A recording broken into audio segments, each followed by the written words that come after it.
and welcome into my dining room. We're going to do something different today. I have never done a mantelscape. I've been doing tablescapes, and I showed the mantle, I think in a small video when they asked some question or something, but a viewer said it looks really cluttered, but I guess that's the vibe. I was laughing, and I said, it's kind of the vibe because I really don't have space, for one, and number two, I keep particular things on the mantle so that I can have them available to do a tablescape.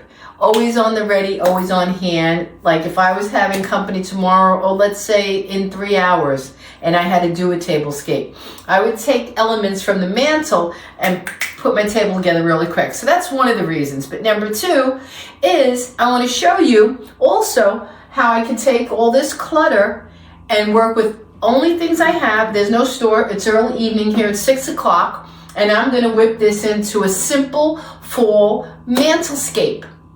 Give me a minute. Okay, that's one simple plan. We put the flowers in the center with the crystal. 2 additional candles to give it more light, and the tapers. Matching pumpkins. I like balance. I didn't have the back two in symmetry exactly, but that's okay. That's just this year. Next year I would prefer to have an orange one on this side as well. But this is really just an example to show you that I don't always have to keep it cluttered. I can do this when and if I want, ever. I could clear it down and change it. Now let's try another one. And this is just what we had. We moved that flower arrangement from the corner and just re-juxtaposed things, but it's nothing new. Let's do another one. Okay, here's another look. Bigger basket. I broke all the flowers apart with a scissor to fill the basket. It's the same Dollar Tree bunch that I had in the corner that I moved to the center. This is just another idea. These were in my cupboard. They're dollar store leaves on either side.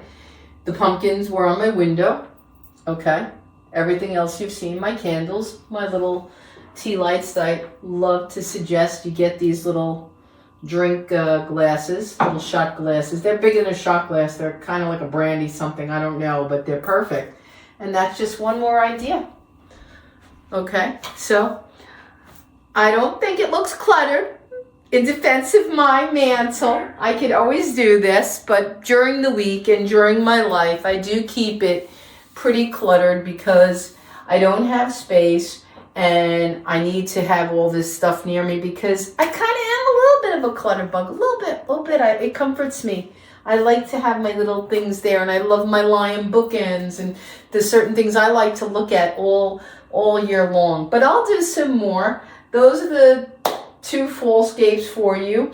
If I have any more between now and when we leave, I'll show them. Otherwise, I'll gather some more and show you on the other end.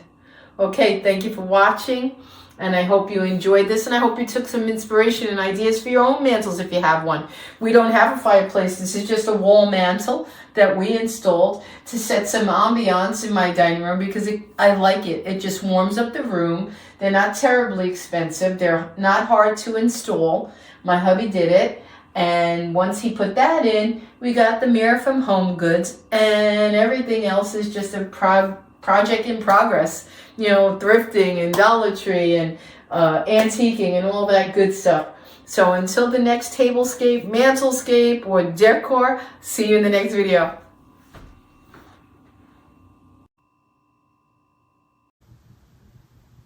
Okay, now one last look back to where I began, and it's sort of semi-combined.